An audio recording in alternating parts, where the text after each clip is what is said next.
پشتی کنگره چاره یکتی نشتیمانی کردستان هاتیه بستم به سروکاتی باول جلال طلبانی.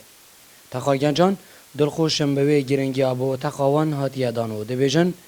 گنج زیده تر ده سرکفتی بن ده بره و برنا زوربیا کارن خدا.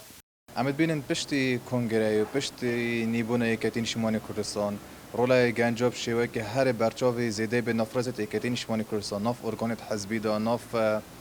سرکرداری دا ناف مکتب سیاسی دا و جه دلخوشی با همی کسی چینکه ام باش زانین اوا گنجت که گل زحمت کسی که تمام بکت آن کسی که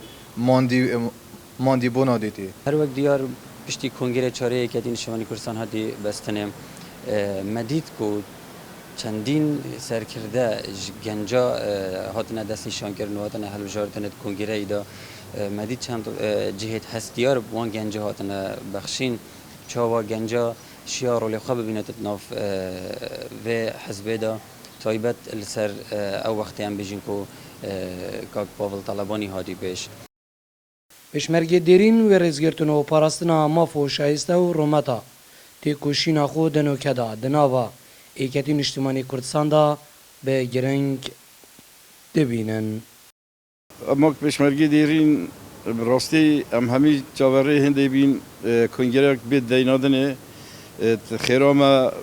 همی اندام لانگیری ایکتی نشتیمانی کردستان دابد اما پشمرگی دیرین یعنی زور ما حس که او کنگره بید دینادنه و کنگره کی باش بید دینادنه و جحیل بین تدار شول کنو و خباتا شهید و پشمرگی دیرینش بین نهید کرنه.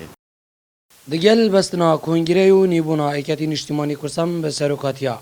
باول طلبانی هم گنجان خودنا با ریزن ارگان حزبی و حکومی دا دیتنو همجی تی کوشین و خباتا کادر و پشمرگین دیرین ین ایکتی نشتیمانی کردستان نهاتنه جبیر کرن. زیروانگولی با دینان